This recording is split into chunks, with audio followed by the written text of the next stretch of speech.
आपको यह जानना है कि आपके घर में भगवान ने बच्चे के रूप में एक शुद्ध आत्मा को किसी पर्पस के साथ भेजकर आपको एक गिफ्ट दिया है। तो अब आप भी उसकी अच्छी तरह से परवरिश करके उसे अच्छे संस्कार दें, उसका अच्छा करियर बनाकर उसे इस दुनिया में मूल्यवान योगदान देने योग्य बनाएं। ये आपका भगवान को रिटर्न गिफ्ट होगा।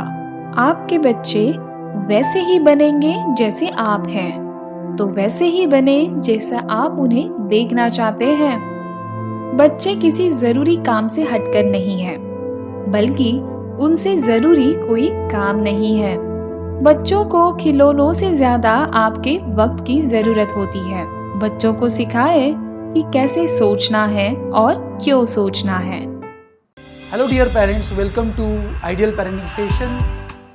क्या आप इस बात पर बिलीव करते हो कि एटलीस्ट 90% पेरेंट्स बच्चों का करियर अच्छा बनाने के लिए और उन्हें उनकी लाइफ में सक्सेसफुल, हैप्पी और हेल्दी बनाने के लिए दिन रात मेहनत करके पैसा कमाते हैं? क्या आप इस बात से एग्री हो? इफ़ यस से यस। हेलो डियर पेरेंट्स, मेरा नाम है योगेश कोरे। आइडियल पेरेंटिंग इस वर्कशॉप में मैं आपका स्वागत करता हूं। हमारा फर्स्ट पॉइंट ये है कि वर्तमान स्थिति में पेरेंट्स और उनके बच्चों के करियर के बारे में वास्तविकता क्या है। हर साल कंपटीशन बढ़ रही है। इस वजह से वो अपने बच्चों को एक से बढ़कर एक सुविधा देने के लिए हर रोज़ तैयार रहते हैं और बच्चों के लिए कितना भी पैसा खर्चा करने के लिए वो आगे पीछे नहीं देखते हैं। मतलब वो खुद पे पैसे कम खर्चा करेंगे, लेकिन पैसे बचाकर बच्चों का करियर अच्छा करने के लिए वो पीछे नहीं हटेंगे। क्या आप इस बात से एग्री करते हो? इफ़ यस से यस।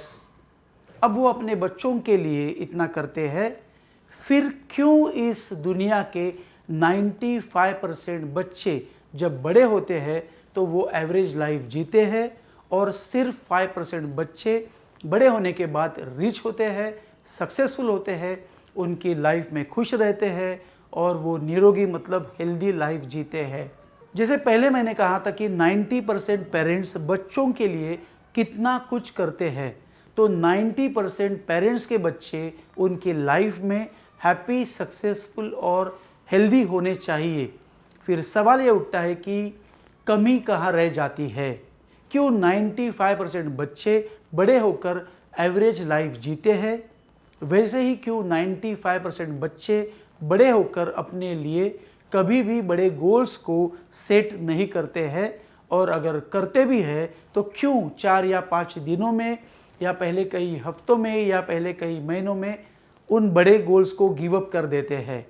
अब हम ये सोचते हैं कि हमारे बच्चे उन 5% में आने के लिए एज अ पेरेंट्स हमें क्या करना होगा?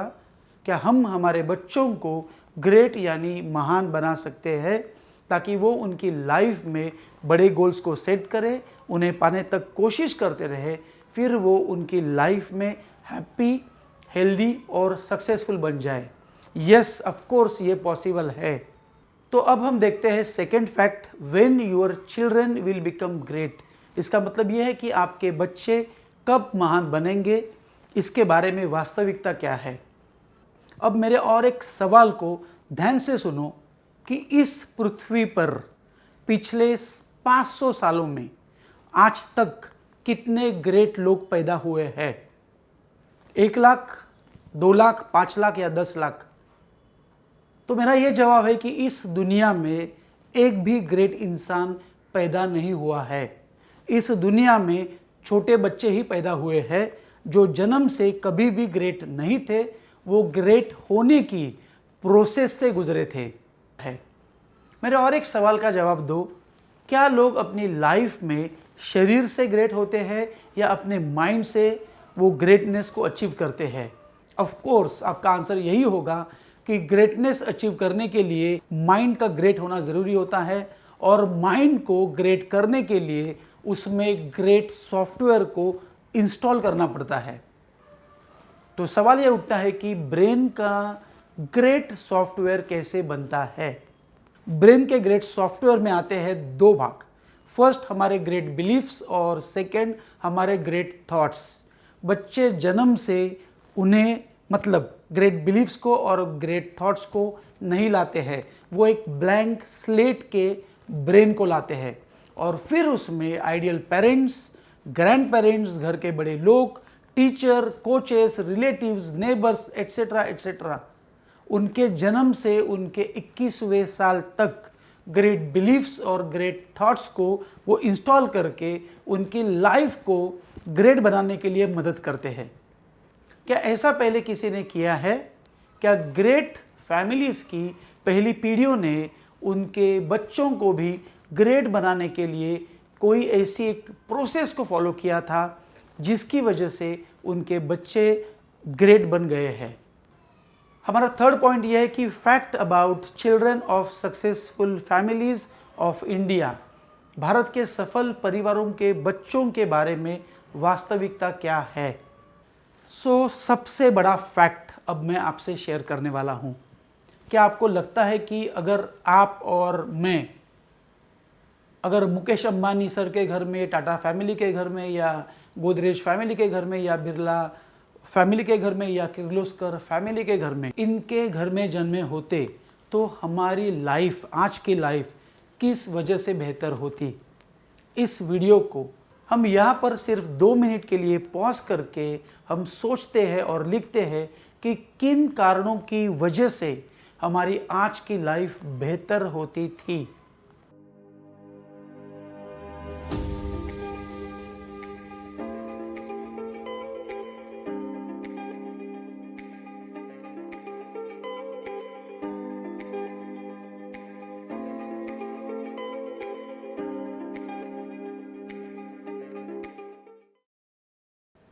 तो इस सवाल का जवाब ये है कि उनके घर का एनवायरनमेंट, तो उनके घर का एक पॉजिटिव एनवायरनमेंट, उनके घर का एक अलग ही एनवायरनमेंट, उनके जीवन सक्सेसफुली जीने के लिए बने बिलीफ्स, मतलब उनकी लाइफ को सक्सेसफुल बनाने के लिए उनके दिमाग में, उनके सबकॉन्शियस माइंड में जितने भी बिलीफ्स बने हैं, उनकी वजह से आज हमारी लाइफ बेहतर होती थी।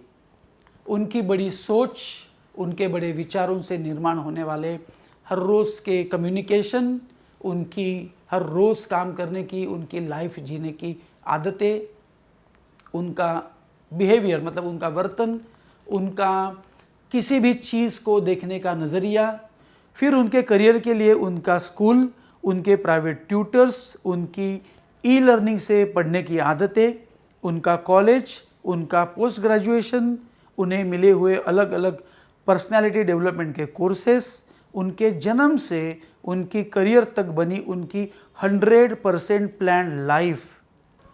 मैं ऐसे कोचेस को जानता हूं जो इनके जैसी बड़ी फैमिलीज जो होती है, उनके बच्चों के जन्म से करियर की लाइफ तक की अलग अलग जो उनकी एज ग्रुप होती है, उन एज ग्रुप की भी वो प्लानिंग करते हैं। इसका मतलब यह है कि अमीर और सक्सेसफुल लोगों के घरों में पेरेंटिंग की एक्टिविटी अनजाने में नहीं होती है, ये तो पावरफुल एक्टिविटी है, ये तो कॉन्शियसली मतलब प्लान्ड एक्टिविटी है। मिडिल क्लास और एवरेज लाइफ जीने वाले लोगों में और अमीरों में यही सबसे बड़ा फ़र्क होता है। मिडिल क्लास और लोअर क्लास के लोगों को इस लेवल तक की भी पेरेंटिंग की प्लानिंग होती है, ये पता ही नहीं होता है।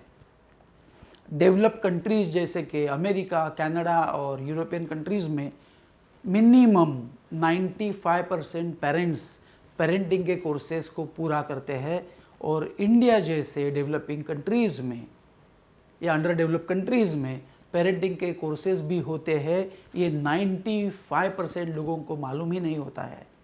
यही वो कड़वा सच है जिसकी वजह से हमारी जैसी अन्य डेवलपिंग कंट्रीज़ में अभी भी रास्ते पर कचरा फेंकना, रास्ते में चलते चलते थूकना, प्लास्टिक की बोतल्स को फेंकना एट्सेट्रा एट्सेट्रा कॉमन है। अमेरिका, कनाडा और यूरोप के सभी प्रगत देशों में मैनर्स और एटिकेट्स स्कूलों में पहले पेरेंट्स ने सीखे होते हैं, और फिर जब उनके बच्चे स्कूलों में जाते हैं और सीखते हैं और पेरेंट्स को हर रोज़ उन मैनर्स और एटिकेट्स को फॉलो करते हुए देखते हैं, तो वो भी अपने आप फॉलो करते हैं। इसलिए डेवलप्ड कंट्रीज़ में लोगों को रास्ते पर थूकना, कचरा फेंकना, रास्ते पर खाना फेंकना मतलब एक बड़ा अपराध करने जैसा लगता है। चलो अब ये मानते हैं कि इंडिया की इन बड़ी फैमिलीज़ में, जैसे मैंने बोला कि टाटा फैमिलीज़ में, गोदरेज फैमिलीज़ में, मुकेश अंबानी सर की फैमिलीज़ में अगर हमने जन्म नहीं लिया है और ये इनके फैमिलीज़ में जन्म लेना हमारे हाथ में नहीं था, लेकिन इन फैमिलीज़ की सोच क्या होती है, इन फैमिलीज़ के बिलीव्स क्या होते हैं, मतलब विश्वास क्या होते हैं, इन फैमिलीज़ के दृष्टिकोण मतलब उनका एटीट्यूड कैसा होता है, उनके बिहेवियर मतलब उनका वर्तन कैसे होता है, उनका स्वभाव कैसे होता है, उनकी आदतें कैसी होती है, अगर इन सब के बारे में अगर हम जानकर हम अपने बच्चों को उनके जैसा बनाने के लिए अगर कोशिश भी करते हैं तो भी बहुत बड़ी बात है। हमें भी उन बड़ी फैमिलीज़ की तरह अपने बच्चों की फ्यूचर लाइफ की अच्छे से प्लानिंग करनी होगी। तो सवाल ये उठता है कि आदर्श पालक होने के नाते, आइडियल पेरेंट्स होने के नाते हमारा अब एक्शन प्लान क्या होगा? क्या हम हमारे बच्चों के माइंड को great believes, great thoughts, great attitude, great behaviours, great personal traits यानी कि व्यक्तिगत खासियतें और ग्रेट हैबिट से भर सकते हैं जिसमें वो उनकी लाइफ में ग्रेट बन जाए? आदर्श पेरेंट्स ही आदर्श बच्चों का निर्माण कर सकते हैं। तो क्यों कई पेरेंट्स आदर्श पेरेंट्स नहीं होते हैं और क्यों उनके बच्चे लाइफ में फेल्योर होते हैं? इसका जवाब ये है कि हर पेरेंट्स को ये मालूम होता ही नहीं है कि उनके लिए क्या करना ज़रूरी है।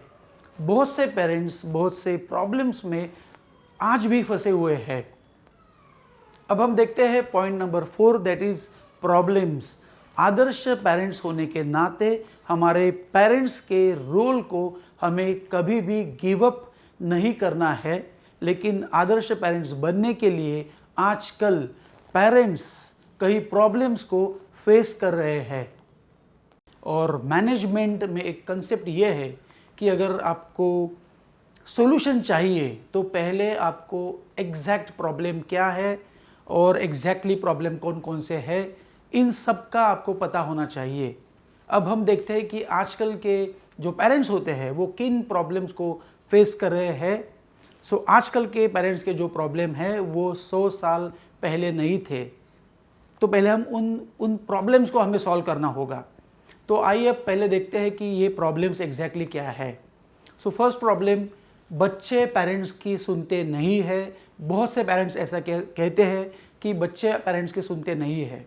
सेकेंड, बच्चे मोबाइल पर, कंप्यूटर के सामने, टीवी के सामने, सोशल मीडिया पर एडिक्टेड होते जा रहे हैं। पॉइंट नंबर 3, बच्चों की संगत बुरी हो सकती है।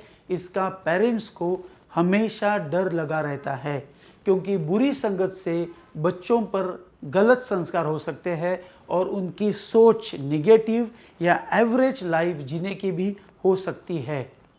पॉइंट नंबर 4, बच्चे हेल्दी और न्यूट्रिशियस खाना नहीं खाते हैं, वो जंक फूड खाना पसंद करते हैं।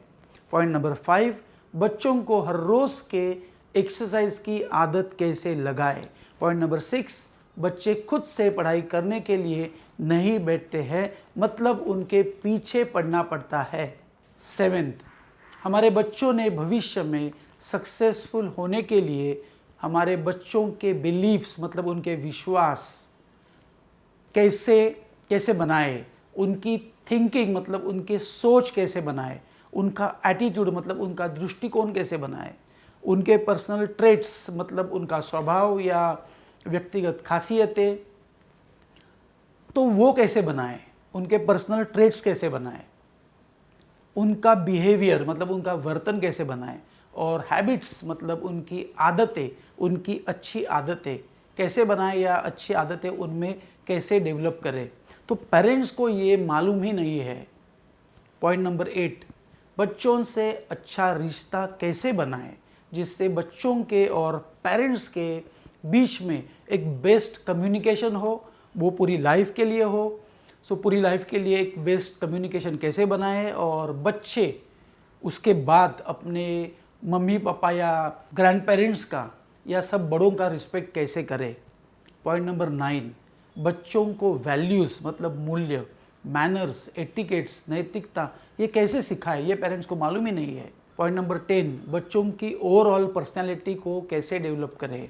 पॉइंट नंबर 11, पेरेंट्स अपने डे टू डे काम में इतने बिजी होते हैं कि उन्हें ये मालूम ही नहीं है कि आइडियल पेरेंट्स बनने के लिए हाईली एजुकेटेड पेरेंट्स बच्चों के जन्म से ही पेरेंटिंग के लिए अलग अलग कोर्सेज करते हैं, ताकि वो कॉन्शियसली मतलब वो पेरेंट्स कॉन्शियसली मतलब सोच समझकर पेरेंटिंग की लाइफ जिए, ना कि अनकॉन्शियसली मतलब अनजाने में पेरेंटिंग की लाइफ जिए। विदाउट प्रॉपर प्लान वो पेरेंटिंग की लाइफ नहीं जीते हैं। वो अपने बच्चों के लाइफ को शेप देते हैं और शेप देने के लिए वो पेरेंटिंग के ऊपर बहुत से कोर्सेज करते हैं। तो उन्हें ये मालूम होता है कि क्या करने से क्या होने वाला है। अगर उन्हें उनके बच्चों को पूरी लाइफ भर सक्सेसफुल, हैप्पी और हेल्दी बनाना है तो ये विदाउट प्रॉपर नॉलेज और विदाउट प्रॉपर स्किल नहीं हो सकता है, ये उन्हें मालूम है। प्रॉब्लम नंबर 12, पेरेंट्स इस बात से अनजान है कि बच्चों को सक्सेसफुल बनाने के लिए पहले उनके दिमाग को कैसे डेवलप करें। प्रॉब्लम नंबर 13, अच्छी परवरिश के लिए घर का एनवायरनमेंट कैसा होना चाहिए। प्रॉब्लम नंबर 14, बच्चों को दिए हुए टाइम का इफ़ेक्टिव यूटिलाइजेशन कैसे कर सकते हैं। मतलब आप जो बच्चों को टाइम देते हैं तो क्या वो टाइम अगर आप 5 मिनट देते हैं या 2 मिनट देते हैं या आधा घंटा देते हैं या 1 घंटा देते हैं या 2 घंटे देते हैं, तो वो मे बी 2 मिनट या मे बी वो 5 मिनट या जो भी टाइम आप एज अ पेरेंट्स बच्चों को देते हैं, तो उस टाइम का इफ़ेक्टिव यूटिलाइजेशन होना चाहिए। और वो कैसे करना है। फिर अगला प्रॉब्लम ये है कि पॉइंट नंबर 15, पेरेंट्स के पास इतना स्ट्रॉन्ग प्लान नहीं है कि जिससे वो अपने बच्चों को उनके लाइफ में सीरियस करें। इस बात की चिंता न करें कि बच्चे आपकी बात नहीं सुनते हैं। चिंता इस बात की करें कि वो आपके वर्तन को हमेशा देख रहे हैं। बच्चे वो नहीं करते जो आप कहते हो, बच्चे वो करते हैं जो आप करते हो। हर बच्चे में सब कुछ होने की क्षमता होती है, हमें उस क्षमता को एनकरेज करना है। यदि हम अपने बच्चों को आकार नहीं देते हैं तो वो बाहरी वातावरण से आकार लेंगे, जो इस बात की परवाह नहीं करते कि हमारे बच्चे भविष्य में किस आकार के बनने वाले हैं। बच्चों के पास दिमाग और पैर दोनों हैं, लेकिन उन्हें सही दिशा दिखाना हमारा कर्तव्य है। अगर हम बच्चों को अच्छी आदतों की आदत डाल दें तो उन्हें आगे बढ़ने से कोई नहीं रोक सकता है। अगर हम बच्चों को स्वयं अनुशासन मतलब सेल्फ डिसिप्लिन सिखा देंगे तो वो जिंदगी का मुश्किल से मुश्किल काम आसानी से कर पाएंगे। पेरेंट्स को अगर इन प्रॉब्लम से बाहर आना है तो पहले उन्हें अपने बच्चों के माइंड में ग्रेट बिलीफ्स, ग्रेट थॉट्स, इन सब के ग्रेट सॉफ्टवेयर को इंस्टॉल करना होगा। सो अब हम देखते हैं point number 5, that is ideal parents होने की शुरुआत कहाँ से होती है। आइडियल पेरेंट्स होने के लिए, आदर्श पेरेंट्स होने के लिए पहले बच्चों के माइंड में ग्रेट बिलीफ्स और ग्रेट थॉट्स को इंस्टॉल करना ज़रूरी होता है। माइंड में सॉफ्टवेयर को इंस्टॉल करने से पहले हमें यह समझना है कि माइंड के 2 प्रकार होते हैं, कॉन्शियस माइंड और सबकॉन्शियस माइंड। हमारे पूरे माइंड में 95% होता है हमारा सबकॉन्शियस माइंड और सिर्फ 5% होता है हमारा conscious mind. Subconscious mind driver है तो हमारा कॉन्शियस माइंड कार है। सबकॉन्शियस माइंड न दिखने वाला सॉफ्टवेयर है जिसमें बचपन से प्रोग्रामिंग होती है। हमारे बच्चे जब बड़े होते हैं तो उनकी लाइफ को असली सक्सेस देने वाला होता है सिर्फ और सिर्फ सबकॉन्शियस माइंड, और वो हम उनके 7 से 8 से 10 साल तक उनके सबकॉन्शियस माइंड को बनाने का काम करते हैं। अब हमें थोड़ा थोड़ा समझ में आया है कि बच्चों को ग्रेट बनाने के लिए उनके सबकॉन्शियस माइंड पर हमें एज अ पेरेंट्स काम करना ज़रूरी है। पॉइंट नंबर 6, बच्चों को ग्रेट बनाने की रेसिपी क्या है। बच्चों को ग्रेट मतलब महान बनाने के लिए हमें ये समझना ज़रूरी है कि बच्चों का सबकॉन्शियस माइंड और कॉन्शियस माइंड एक दूसरे से अलाइन होना चाहिए। लेकिन क्या सबकॉन्शियस और कॉन्शियस माइंड में इंटरनली झगड़े हो सकते हैं? क्या उनके झगड़ों का असर बच्चों के या लोगों के लाइफ के सक्सेस या फेल्योर पर होता है? क्या ग्रेट लोगों का कॉन्शियस और सबकॉन्शियस माइंड एक दूसरे से अलाइन होता है जिससे वो ग्रेट होते हैं? क्या पेरेंट्स का रोल ऐसे होता है जिससे पेरेंट्स अपने बच्चों के दिमाग में लाइफ में ग्रेट बनने का जो सॉफ्टवेयर होता है वो इंस्टॉल करें? मेरा ये ट्रेनिंग आपको, आपके बच्चों को और आपको भी ग्रेट बनने की एक प्रोसेस जो होती है उसकी रेसिपी देने वाला है। अभी मैं जो कंसेप्ट आपसे शेयर करने वाला हूँ तो उससे आपको समझ में आएगा कि कैसे हम कॉन्शियस और सबकॉन्शियस माइंड के, ये दोनों माइंड के कॉन्फ्लिक्ट को मिटाकर उनमें अलाइनमेंट करके बड़े गोल्स को इजीली अचीव कर सकते हैं। पॉइंट नंबर 7, हमारे बच्चों को गोल के अचीवमेंट से दूर रखने वाले कौन से 2 शत्रु होते हैं। पहले हमें ये समझना है कि गोल्स को पाने से हमारे बच्चों को दूर रखने वाला पहला शत्रु जो होता है वो उनके अंदर ही होता है, और जब तक हम हमारे बच्चों के अंदर के शत्रु को नहीं हराते हैं तब तक वो बाहर के शत्रु को कभी भी नहीं हरा सकते हैं। अंदर का शत्रु होता है उनके बिलीव्स, उनकी सोच, उनके विचार, उनकी आदतें, उनका दृष्टिकोण, एट्सेट्रा एट्सेट्रा। बाहर का शत्रु मतलब कौन? बाहर का शत्रु मतलब गोल्स पाने के बीच में आने वाले ऑब्स्टेकल्स, चैलेंजेस और प्रॉब्लम्स। पॉइंट नंबर 8, इस स्क्रिप्ट से बने वीडियो से मुझे यही समझाना है कि कैसे हम बच्चों के सबकॉन्शियस और कॉन्शियस माइंड के कॉन्फ्लिक्ट को मिटाकर उन्हें अलाइनमेंट कर सके, उनमें अलाइनमेंट ला सके और अपने बच्चों को बड़े गोल्स को अचीव करने योग्य बनाए। मैं आपको यहाँ पर कार का एक एग्जाम्पल देता हूँ। अगर कार के 4 टायर्स में अलाइनमेंट है तो वही कार स्मूथली और स्पीडीली जा सकती है, लेकिन अगर एक टायर की अलाइनमेंट बराबर नहीं है तो क्या आपको लगता है कि वो कार स्मूथली और स्पीड से रास्ते पे जा सकती है? ऑफ कोर्स नहीं। 95% लोग जो एवरेज लाइफ जी रहे हैं उनके लाइफ में अलाइनमेंट का अभाव होता है, इसलिए वो अपनी मर्यादाओं के आगे नहीं जा सकते हैं, मतलब वो क्वांटम लीप नहीं लेते हैं। क्वांटम लीप मतलब आपने चांद पे चलने वाले इंसान को देखा होगा कि वो यहाँ पे रहता है और एक बड़ी छलांग लगा के वहाँ पे जाता है, फिर और बड़ी छलांग लगा के वहाँ पे जाता है, तो उसे कहते हैं क्वांटम लीप। तो क्वांटम लीप ले नहीं सकते हैं क्योंकि वो अपनी मर्यादाओं के आगे जाते नहीं है, वो अपने बिलीफ्स को तोड़ते नहीं है, मतलब वो अपने लाइफ में कुछ बड़ा रिजल्ट नहीं देते हैं, मतलब वो क्वांटम लीप नहीं लेते हैं। ये ट्रेनिंग प्रोग्राम आपके बच्चों के डेवलपमेंट के लिए है, वैसे ही ये ट्रेनिंग प्रोग्राम आपके खुद के डेवलपमेंट के लिए भी है। पॉइंट नंबर 9, पहले जान लेते हैं कि सबकॉन्शियस माइंड का हमारे जीवन में रोल क्या होता है। अब पहले हमें ये समझना है कि जन्म से ही हमें माइंड मिला है और सबकॉन्शियस माइंड ही हमारा पहला माइंड है, क्योंकि तब कॉन्शियस माइंड प्रेजेंट ही नहीं होता है। जन्म से लेकर 8 साल तक या 10 सालों तक हमारा सबकॉन्शियस माइंड ही हमारे साथ प्रेजेंट होता है।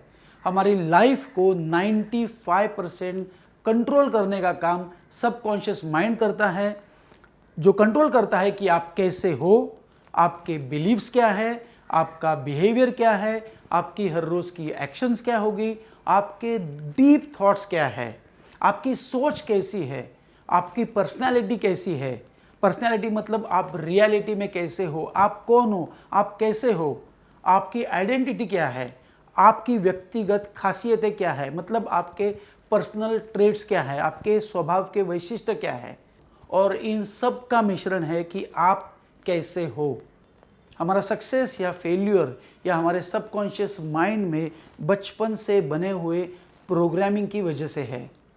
सबकॉन्शियस माइंड में अगर अच्छा सॉफ्टवेयर है तो इंसान सक्सेसफुल है, वरना वो फेल्यूर हो सकता है।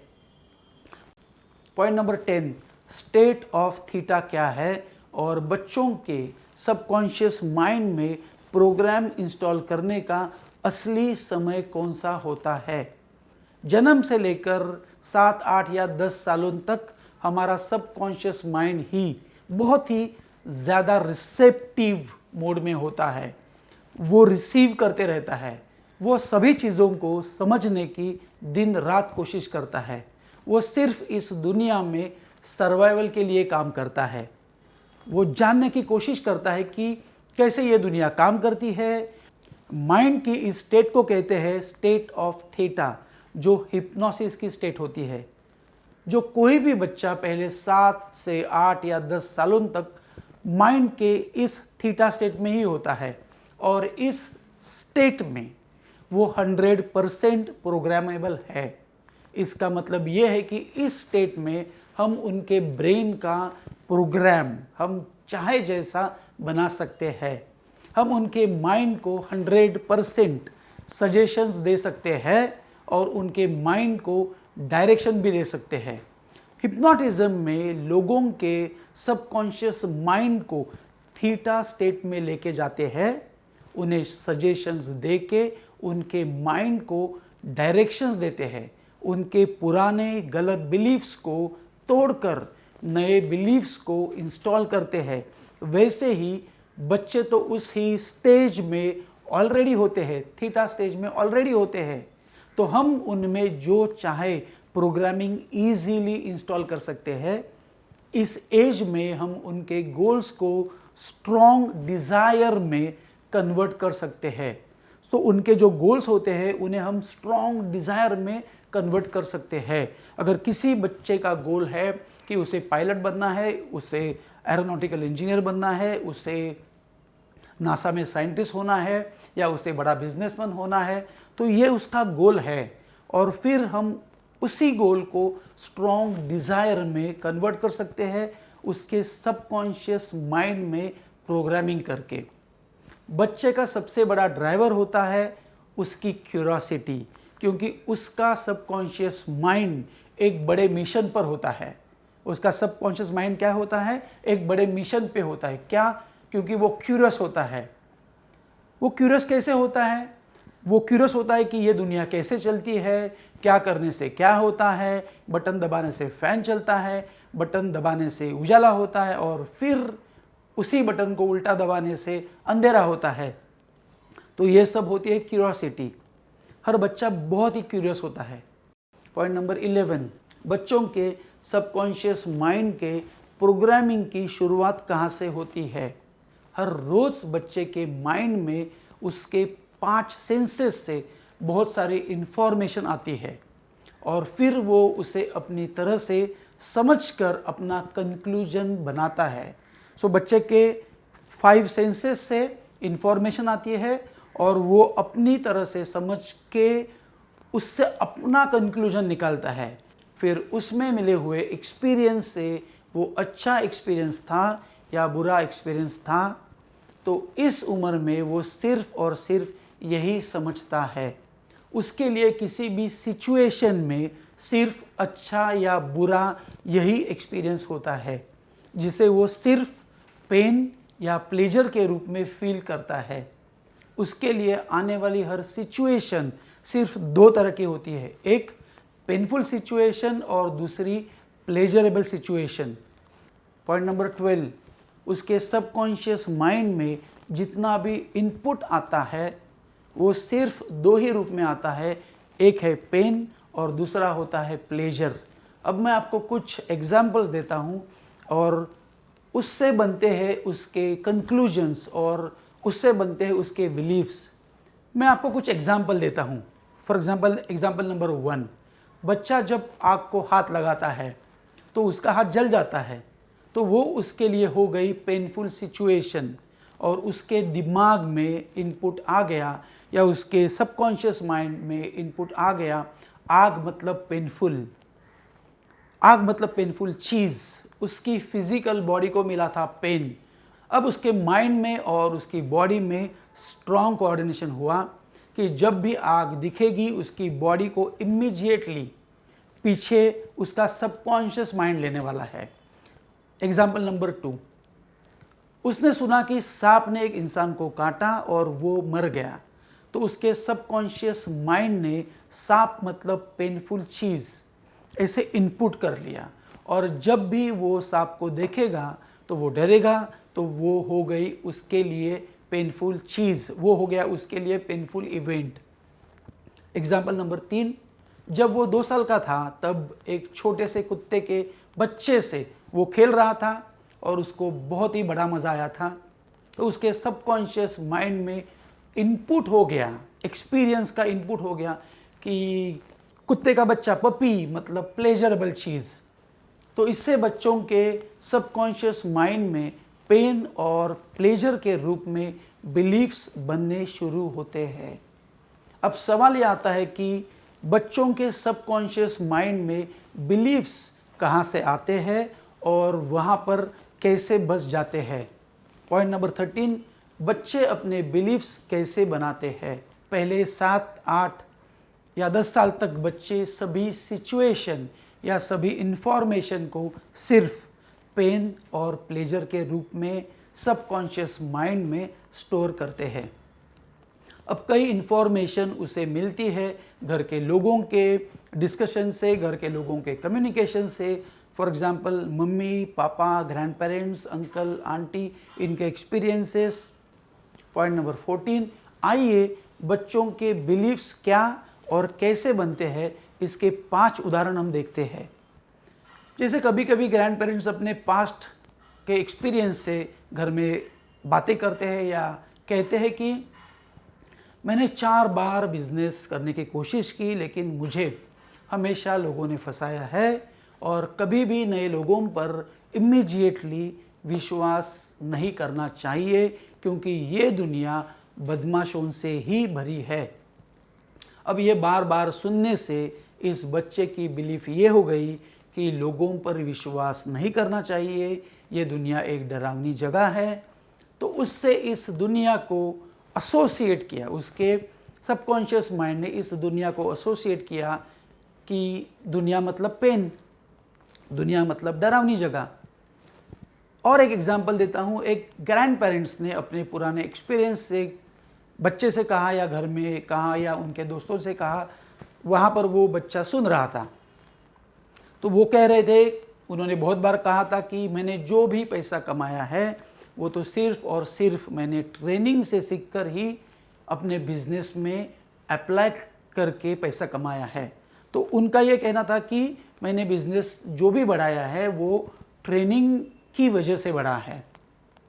इस दुनिया में अगर पैसा कमाना है तो ट्रेनिंग लेना बहुत ज़रूरी है। अब बच्चे की बिलीफ बन गई कि पैसा कमाना है तो ट्रेनिंग लेना बहुत ज़रूरी है, तो ट्रेनिंग मतलब उसके लिए हो गया प्लेजर। फिर दादाजी ने कहा कि मुझे लाइफ में हमेशा अच्छे लोग ही मिले हैं जिन्होंने मुझे बिजनेस को ग्रो करने के लिए बहुत मदद की, और केवल उन सब की वजह से मैं बड़ा बिजनेस कर सका हूँ। ये दुनिया अच्छे लोगों से भरी है। तो अब बच्चे की बिलीफ बन गई कि ये दुनिया मतलब प्लेजर। अभी तक उसका कॉन्शियस माइंड बना नहीं है, और जो भी उसे अपने एक्सपीरियंस से या दूसरों के एक्सपीरियंस से, उसके 5 सेंसेस से इंफॉर्मेशन मिलती है या एक्सपीरियंसेस मिलते हैं, वो सिर्फ और सिर्फ पेन और प्लेजर के रूप में ही उसके सबकॉन्शियस माइंड में स्टोर होते हैं। मैं आपको और एक एग्जांपल देता हूँ कि मम्मी बोलती है कि पैसा बहुत ही बुरी चीज़ है, ज़्यादा पैसों की वजह से झगड़े होते हैं। मम्मी ने बहुत बार बोला कि उसके पापा गुजरने से पहले सभी भाइयों में प्यार था, लेकिन पापा गुजरने के बाद पैसों के और प्रॉपर्टी के बंटवारे से सभी भाइयों में झगड़े शुरू हुए हैं और अब तो बहुत ही टेंशन बढ़ गया है। और अगर ये पैसा नहीं होता था तो हम सब भाइयों में अच्छा रिलेशन बनाए रखता था या अच्छा रिलेशन अभी भी रहता था। तो बच्चे की बिलीफ बन गई कि ज़्यादा पैसा मतलब पेन, कम पैसा मतलब प्लेजर, और अच्छे रिलेशंस अगर बनाने हैं तो पैसा ज़्यादा नहीं होना चाहिए। मे बी ऐसी उसकी बिलीफ बन सकती है क्योंकि मम्मी ऐसा घर में बहुत बार बोलती थी। मैं और एक आपको एग्जांपल देता हूँ कि एक बच्चे के पापा सेल्स फील्ड में होते हैं। सो उनका डिपार्टमेंट होता है सेल्स, और वो कहते हैं कि सेल्स में बहुत पैसा है, मुझे अगर सेल्स छोड़कर दूसरे किसी डिपार्टमेंट में अगर जॉब मिल भी जाता है तो मैं वहाँ पर नहीं जाने वाला हूँ, क्योंकि सेल्स में मैं अपनी मर्ज़ी से बहुत ज़्यादा पैसा कमा सकता हूँ। तो बच्चे की बिलीफ बन गई कि सेल्स फील्ड मतलब प्लेजर। तो अब उस बच्चे ने अपने लिए ऐसा कंक्लूजन बना भी लिया कि जो हमें मालूम भी नहीं है, वो कंक्लूजन ये है कि सेल्स मतलब ज़्यादा पैसा, सेल्स फील्ड मतलब ज़्यादा पैसा। हमारे बचपन से हर रोज़ हमारे 5 सेंसेस से उतनी इन्फॉर्मेशन हमारे सबकॉन्शियस माइंड में गई है और हमारे इतने हज़ारों बिलीफ्स बने हैं जिन्हें हम आज लिख भी नहीं सकते हैं, और उससे हम आज की लाइफ जी रहे हैं। जब आप 6 साल के थे, 7 साल के थे या 8 साल के थे, तब उन 365 डेज़ में, जब आप 7 साल के थे तब वो 365 डेज़ थे, तो उसमें से हर एक दिन आपको याद नहीं है, लेकिन उनमें से कई दिनों में आपके सबकॉन्शियस माइंड पर आपके पेरेंट्स ने, टीचर्स ने, कोचेस ने, रिलेटिव्स ने, नेबर्स ने कुछ ना कुछ हैमर किया था, और वो आपके सबकॉन्शियस माइंड में बिलीफ्स बने थे। और वो बिलीफ्स तभी कैसे बने थे ये आपको मालूम नहीं है, लेकिन वो सभी बिलीफ्स आपके सबकॉन्शियस माइंड में आज भी घर बना के बैठे हैं।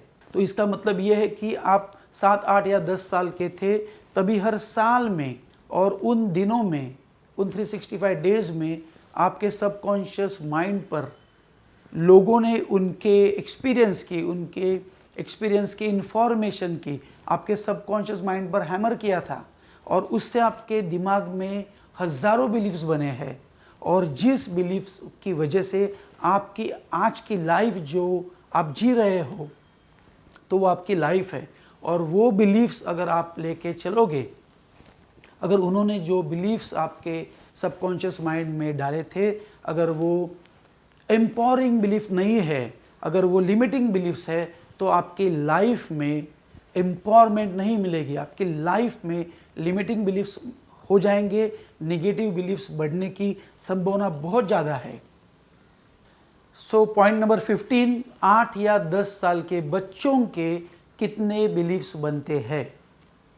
इस तरह से बच्चे 8 से 10 साल तक अलग अलग सब्जेक्ट्स के कम से कम 5000 से ज़्यादा छोटे छोटे बिलीफ्स और कंक्लूजन्स अपने सबकॉन्शियस माइंड में स्टोर कर लेते हैं। और ये 5000 बिलीफ जो होते हैं या उससे ज़्यादा बिलीफ्स होते हैं, ये होते हैं उसके सबकॉन्शियस माइंड के, जो सबकॉन्शियस माइंड का जो प्रोग्राम होता है, वो प्रोग्राम इन बिलीफ्स, इन थॉट्स को मिलके बनता है। सो बिलीफ्स और कंक्लूजन्स के बनने के लिए पेरेंट्स से उनकी लाइफ के एक्सपीरियंसेस से मिली इंफॉर्मेशन तब ज़्यादा काम करती है, क्योंकि बच्चे के लाइफ में 7, 8 या 10 साल तक उसके खुद के एक्सपीरियंस कम होते हैं, लेकिन घर के सभी सदस्य जब इंफॉर्मेशन देते हैं या एक दूसरे से बात करते हैं अपने एक्सपीरियंसेस के बारे में, अपनी सोच के बारे में, अपने बिलीव्स के बारे में,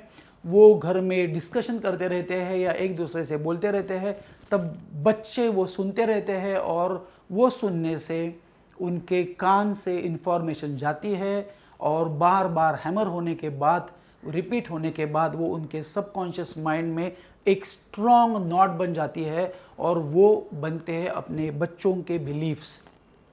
पॉइंट नंबर 16, आप ही सोच सकते हो कि इंडिया के सक्सेसफुल और हैप्पी फैमिली के सभी मेंबर्स के एक्सपीरियंस से अगर आपकी बिलीफ्स बनती तो आज आपके सबकॉन्शियस माइंड का प्रोग्रामिंग कैसे होता था। Example, Tata family, Kirloskar family, Godrej family, Mukesh Ambani sir की फैमिली, एट्सेट्रा एट्सेट्रा। उनके फैमिली के एक्सपीरियंस से, उनके फैमिली के जो अलग अलग एक्सपीरियंस है जो हम सपने में भी कभी इमेजिन नहीं कर सकते हैं। रिच फैमिली के फाइनेंसेस के बारे में क्या बिलीफ्स होते हैं। करोड़ों रुपए कमाना बहुत इजी है। 500 करोड़ रुपए कमाने के लिए कंपनी ऐसे ऐसी फॉर्म करनी पड़ती है और ये ऐसा ऐसा करना पड़ता है।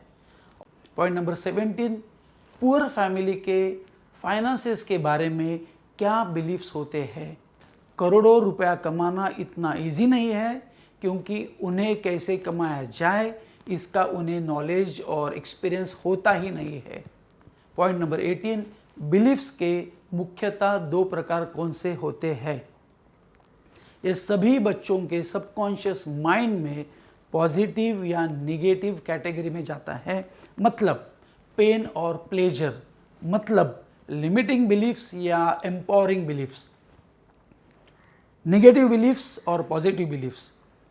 लिमिटिंग बिलीफ्स मतलब हमारे जो बिलीफ्स होते हैं वो हमें लिमिट लगाते हैं, और एम्पावरिंग बिलीफ मतलब हमारे जो बिलीफ्स होते हैं वो हमें पावर देते हैं।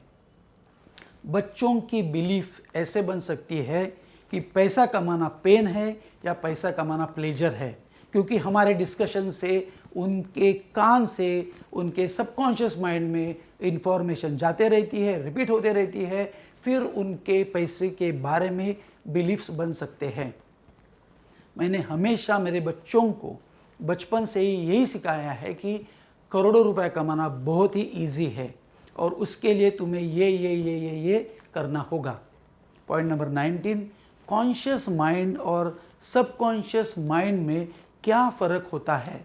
बच्चों का सबकॉन्शियस माइंड एक ब्लैंक स्लेट है। आप उस पर जो भी लिखोगे वो उसमें बिलीफ के तौर पर हमेशा के लिए रहने वाला है। अब 7, 8 या 10 साल के बाद सबकॉन्शियस माइंड जन्म देता है कॉन्शियस माइंड को।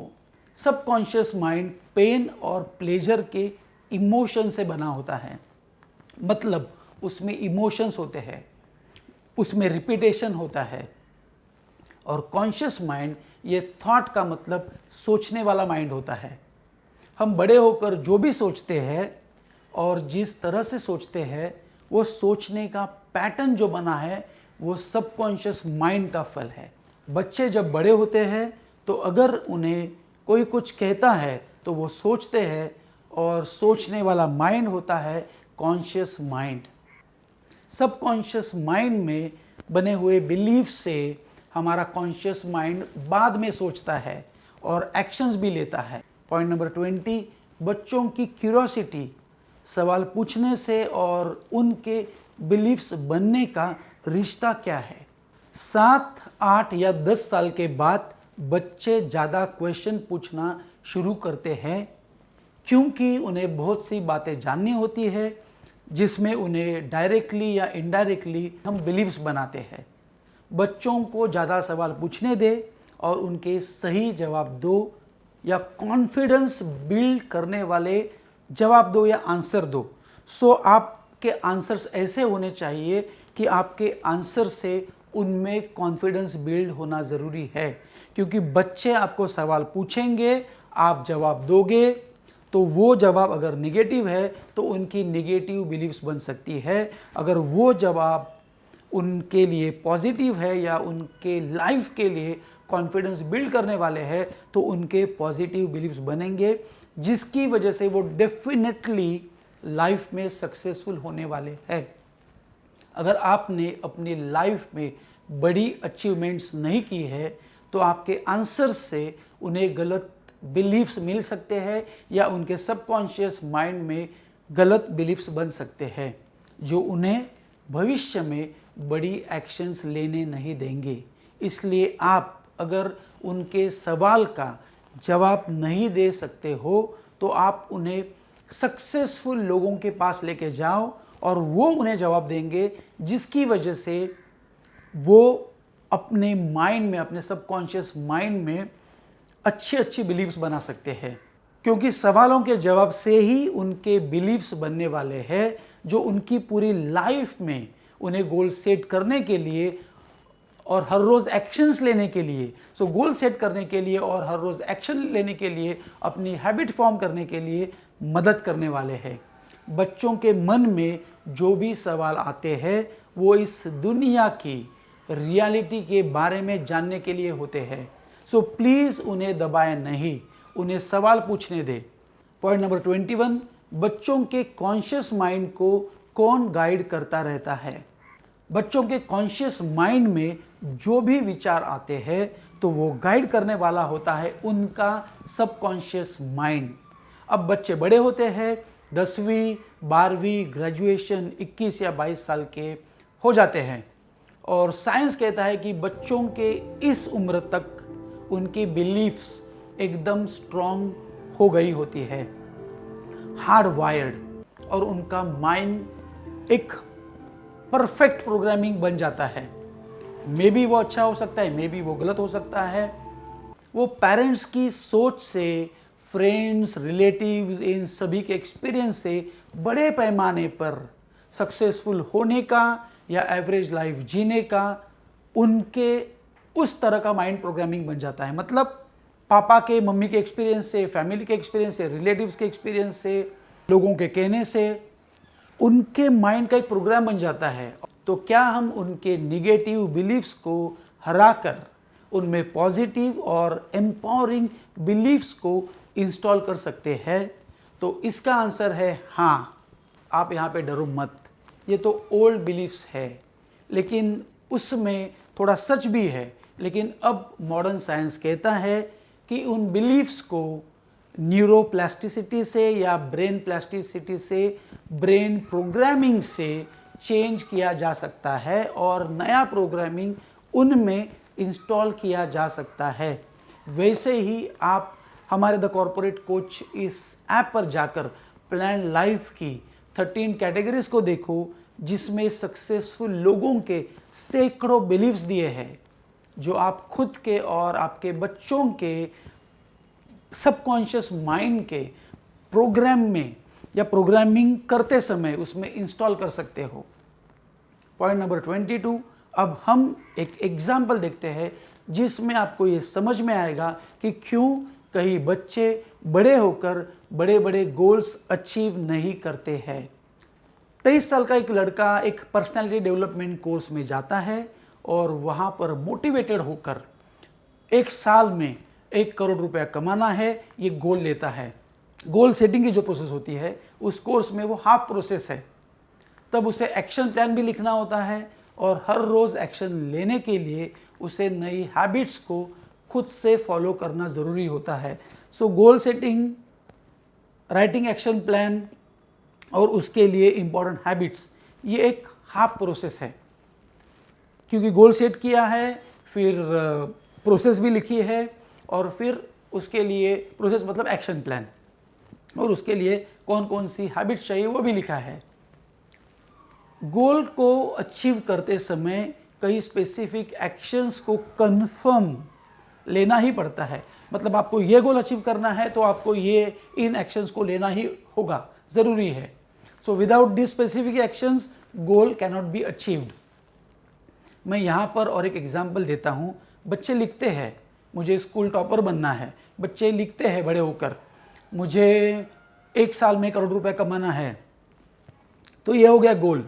पॉइंट नंबर 23, सक्सेस की डेफिनेशन क्या है? Goal in written form plus action plan का creation plus habits of action to be taken every day, ये तीनों एक साथ होते हैं तो होता है सक्सेस। पॉइंट नंबर 24, बच्चे गोल्स को गिव अप क्यों कर देते हैं? उसने डिसाइड किया था कि मुझे 1 साल में 1 करोड़ रुपए कमाना है, कई दिनों बाद वो एक्शंस लेना स्टॉप कर देता है। तो उसे उसका कोच पूछता है कि तूने एक्शंस लेना क्यों स्टॉप किया? तब वो कहता है कि मुझे लगने लगा कि ये पॉसिबल नहीं है, मुझे अंदर से डर लगने लगा, मुझे अंदर से अनईजी फील होने लगा, मैं बेचैन हो गया, मुझे चिंता होने लगी, मैं नर्वस हो गया, एट्सेट्रा एट्सेट्रा। तो उसने जो भी कहा वो थे उसके इमोशंस। फॉर एग्ज़ाम्पल, डर लगने लगा, अनईजी फील कर रहा हूँ मैं, बेचैनी बढ़ रही है, चिंता होने लगी, परेशानी, डर लग रहा है, ये सभी उसके इमोशंस है। और इमोशंस आते हैं कभी भी, इमोशंस कहाँ से आते हैं? इमोशंस आते हैं सबकॉन्शियस माइंड से, क्योंकि सबकॉन्शियस माइंड ये इमोशंस का माइंड है। सबकॉन्शियस माइंड पेन और प्लेजर के इमोशंस का माइंड है। कॉन्शियस माइंड सोच का माइंड है। हम यहाँ पर समझने वाले हैं कि कॉन्शियस माइंड ने गोल सेट किया, लेकिन सबकॉन्शियस माइंड, बॉडी को एक्शन लेने के लिए कहने वाला माइंड कौन सा होता है? Subconscious mind. So conscious mind ने गोल सेट किया, लेकिन बॉडी को एक्शन में कौन लाने वाला है? Subconscious mind. सबकॉन्शियस माइंड कैसे बना होता है? इमोशंस का बना होता है। सो बॉडी को गाइड कौन करने वाला होता है? एक्शन लेने के लिए कौन बोलने वाला होता है? बॉडी के पीछे लगने वाला कौन होता है? Subconscious mind. हर रोज काम करने के लिए एक्शंस लेने का काम हमारी बॉडी करने वाली है, लेकिन हमारी बॉडी पर परिणाम करने वाला है हमारा सबकॉन्शियस माइंड। कई इमोशंस हमारे बच्चों को आगे जाने से रोकती है और उनकी आशा, भविष्य में गोल को, बड़े गोल्स को पाने की जो आशा होती है वो हमारे बच्चों की कम हो जाती है। अब हमें तो ये पता है कि इमोशंस आते हैं हमारे सबकॉन्शियस माइंड से। सो बच्चे जब बड़े होते हैं तो वो गोल लेते हैं कि मुझे 1 साल में 1 करोड़ रुपया कमाना है। ये सोचने का काम करता है कॉन्शियस माइंड। बच्चे जब बड़े होते हैं तो वो गोल सेट करते हैं कि मुझे हर साल 1 करोड़ रुपया कमाना है। ये सोचने का काम करता है conscious mind. Point number 25, average life जीने वाले गरीब लोगों के मनी और फाइनेंसेस के बारे में बिलीव्स क्या होते हैं?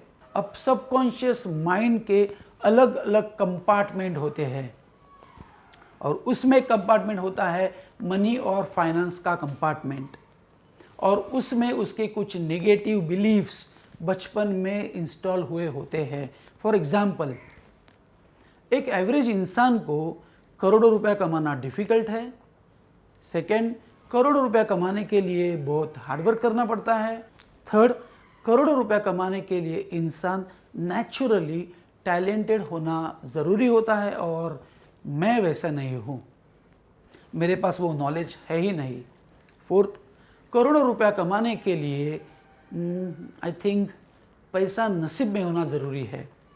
फिफ्थ, करोड़ों रुपया कमाने के लिए पहले खुद के पास बड़ी इन्वेस्टमेंट होनी ज़रूरी है, खुद के पास पैसा होना ज़रूरी है, फिर वो इन्वेस्ट करेंगे, फिर वो इन्वेस्ट करने के बाद हमें और पैसा मिलेगा, लेकिन मेरे पास तो अब इन्वेस्टमेंट के लिए पैसा है ही नहीं। सिक्स्थ पॉइंट, इस दुनिया में पहले बहुत अपॉर्चुनिटीज़ थी, लेकिन अब कंपटीशन इतनी बढ़ गई है कि अब अपॉर्चुनिटीज़ की बहुत ही कमी है। ऐसी बहुत सी बिलीव्स उस बच्चे के सबकॉन्शियस माइंड में होती है और आते रहती है, और वो जैसे जैसे ग्रो होता है वैसे वैसे ये सारी बिलीव्स आती है उसके पापा, मम्मी, दादा, दादी, चाचा, चाची, मामा, मामी, पड़ोस वाले, टीचर्स, रिलेटिव, एट्सेट्रा एट्सेट्रा। इन सब के कहने से, घर के डिस्कशन से, क्योंकि उनका वैसे एक्सपीरियंस होता है, या उनके भी सबकॉन्शियस माइंड में किसी ने हैमर की होती है। सो हमारे घर के लोग, नेबर्स, रिलेटिव्स, प्राइवेट ट्यूशन के टीचर्स, स्पोर्ट्स क्लब के टीचर्स, कोचेस, इनके सबके एक्सपीरियंसेस और इनके कहने से बच्चों के सबकॉन्शियस माइंड में ये सब हैमर होता है। फॉर एग्जांपल, अभी आप ये ड्राइंग देख रहे हैं, उसमें सिर के 2 पार्ट है, तो ऊपर का जो है वो है कॉन्शियस माइंड और जो नीचे का है वो सबकॉन्शियस माइंड। कॉन्शियस माइंड में होता है उसके थॉट्स, उसके जो विचार, वो जो सोचता है वो, और सबकॉन्शियस माइंड में होते हैं उसके इमोशन, जो रिपीटेशन से, हैमरिंग से वो बन जाते हैं। सो अब शुरू हो गया झगड़ा कॉन्शियस और सबकॉन्शियस माइंड में। पॉइंट नंबर 26, सबकॉन्शियस माइंड और कॉन्शियस माइंड के झगड़े में कौन जीतता है और क्यों जीतता है। हमारे पूरे माइंड में 95% होता है सबकॉन्शियस माइंड और सिर्फ 5% होता है हमारा कॉन्शियस माइंड। अब इस झगड़े में कौन जीतने वाला है? ऑफ कोर्स 95% वाला सबकॉन्शियस माइंड। हमारा माइंड ही हमारी फिजिकल बॉडी को कंट्रोल और गाइड भी करता है। और अब इस केस में हमारे सबकॉन्शियस माइंड में पैसे के बारे में इतने निगेटिव बिलीफ्स और निगेटिव इमोशंस है कि जो हमारे फिजिकल बॉडी को एक्शंस लेने के लिए मना करते हैं। फिजिकल बॉडी को जो सबकॉन्शियस माइंड के जो इमोशंस है, फीलिंग्स है, जो निगेटिव है कि पैसा नहीं आ सकता है, अपॉर्चुनिटीज़ नहीं है, मैं इतना टैलेंटेड नहीं हूँ, एट्सेट्रा एट्सेट्रा। तो ये निगेटिव इमोशंस बचपन से लेके वो 21-22 तक होता है, तब तक वो जो निगेटिव इमोशंस उसकी फिजिकल बॉडी को एक्शंस लेने नहीं देते हैं। सो लोग गोल्स को सेट करते हैं और 4 या 5 दिन एक्शंस भी लेते हैं और बाद में उनके बॉडी में निगेटिव इमोशंस का इम्पैक्ट शुरू होते दिखता है और वो सबकॉन्शियस माइंड के निगेटिव थॉट्स को उकसाते हैं। जैसे कि ये पॉसिबल नहीं है, अपॉर्चुनिटीज़ कम है, मैं इतनी मेहनत नहीं कर सकता हूँ, और फिर दिमाग नए नए एक्सक्यूजेस को ढूंढना शुरू कर देता है। अंत में सबकॉन्शियस माइंड ही जीतता है क्योंकि वो 95% ताकत वाला है।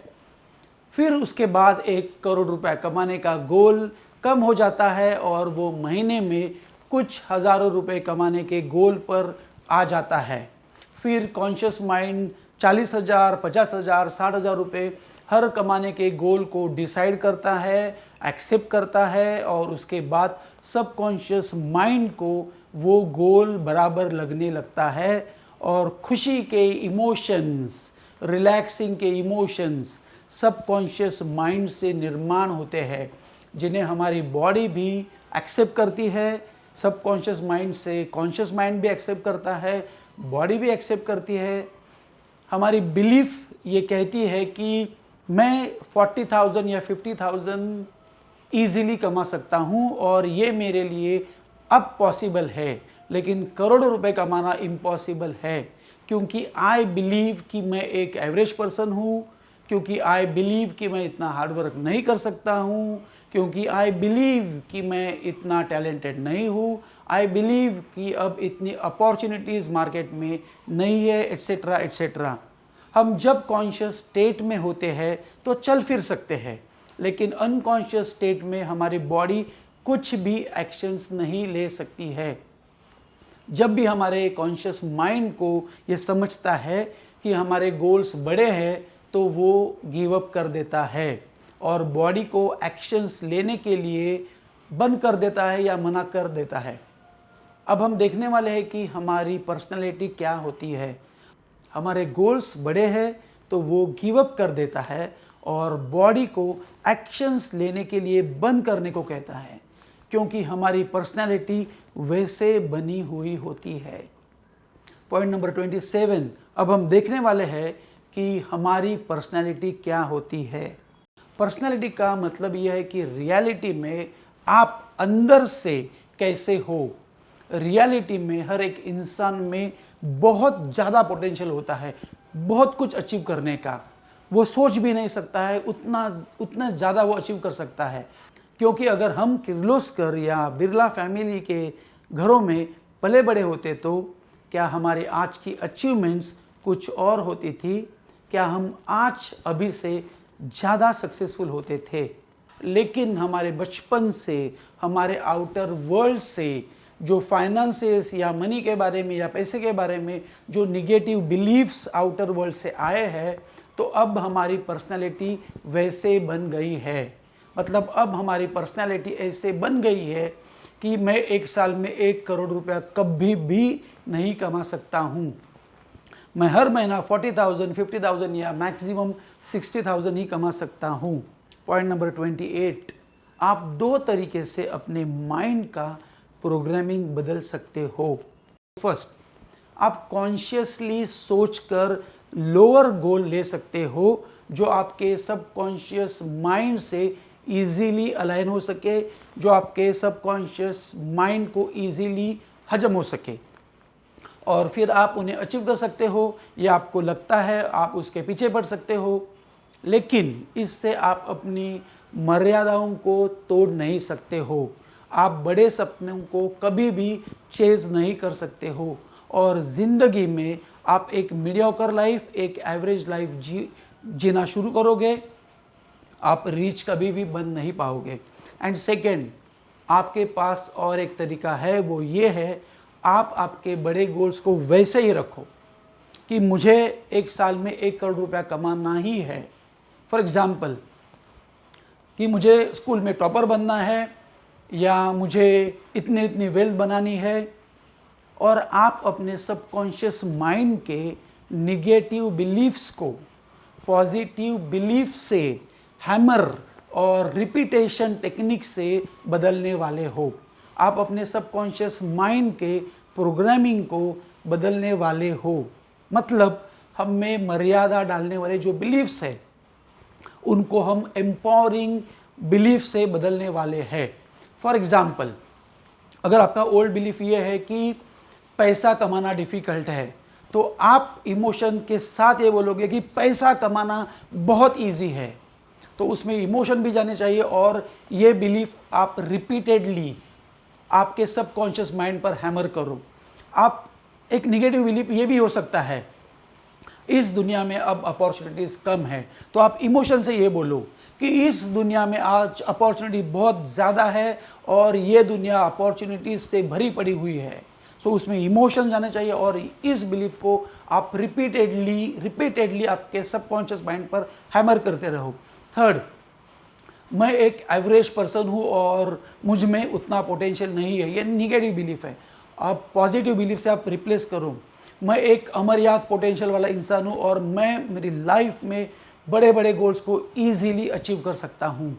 पॉइंट नंबर 29, गोल्स को सेट करने के बाद हमारे बच्चों की 2 फाइट्स किससे होती है।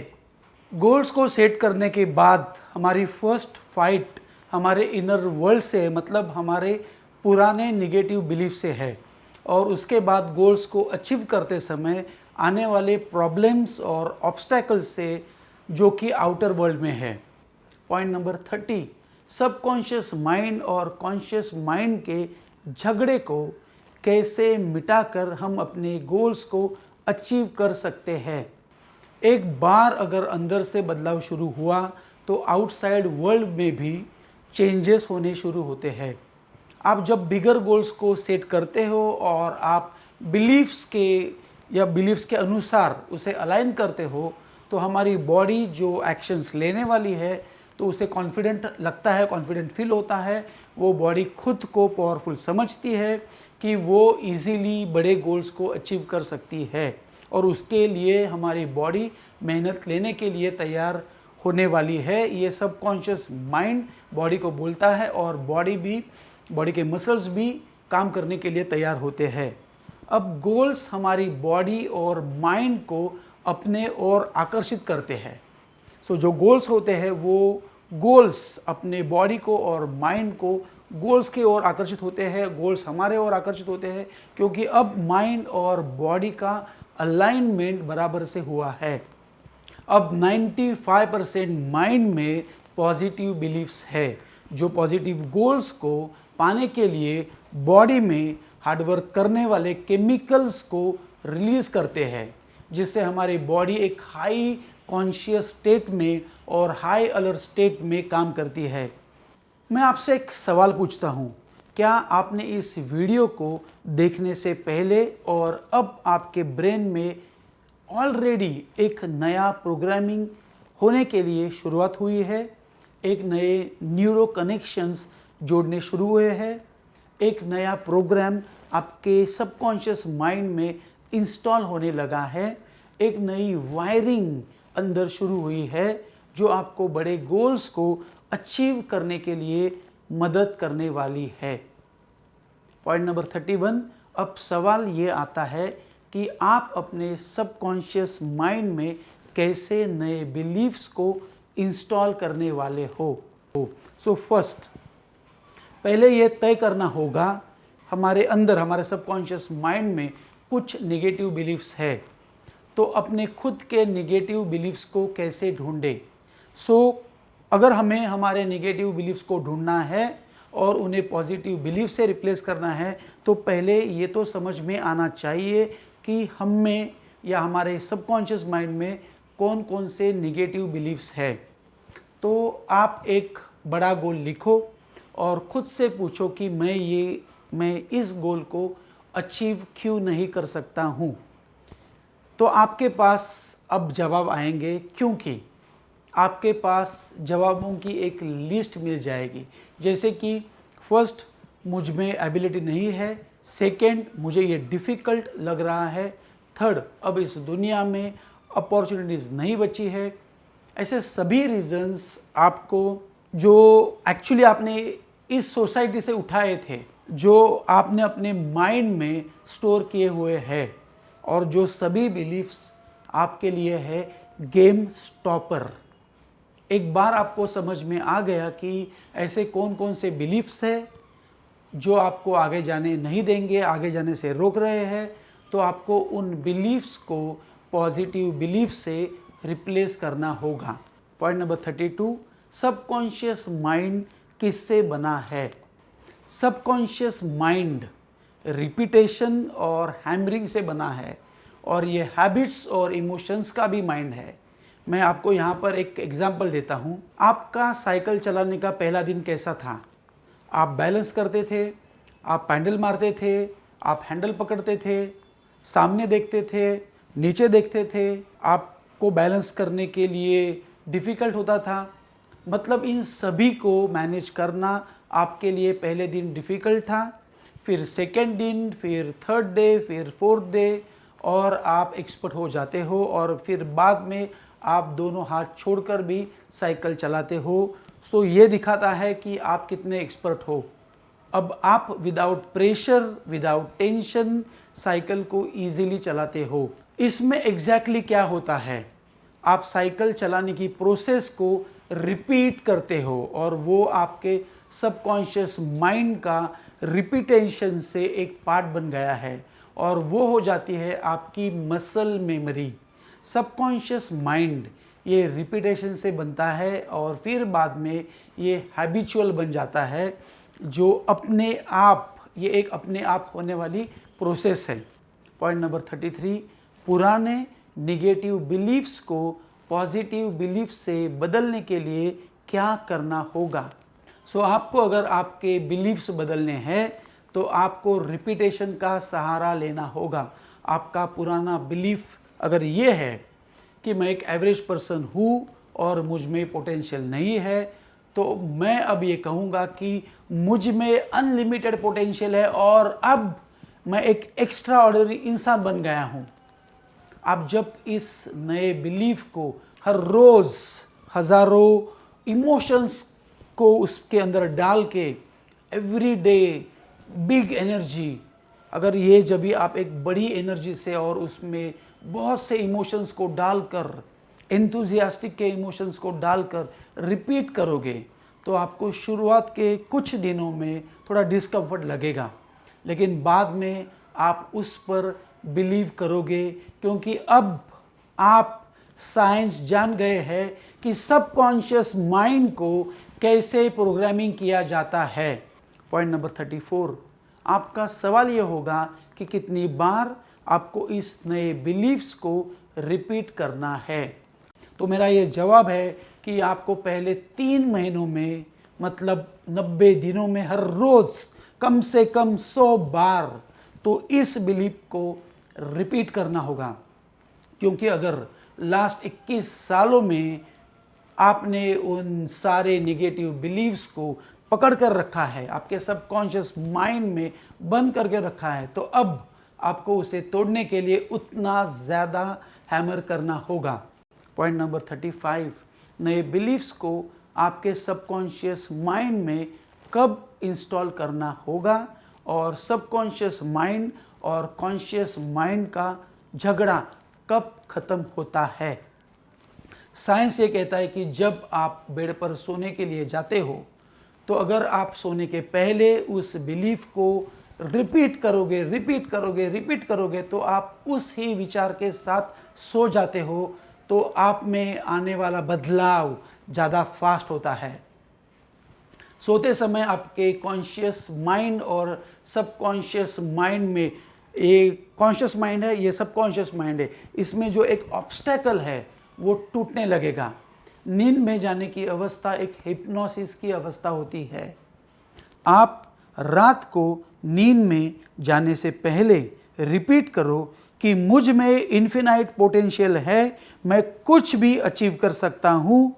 अब आपका कॉन्शियस माइंड, आपका सबकॉन्शियस माइंड और आपकी बॉडी, इन सब का अलाइनमेंट होना शुरू हुआ है। फिर आपको आपकी अलग अलग एनर्जी दिखेगी, आपके इमोशंस पॉजिटिव हो जाएंगे, फिर आपकी बॉडी और आपका कॉन्शियस माइंड रियल एफर्ट देने शुरू करेंगे और आपकी बॉडी ना ही काम करते समय थकेगी।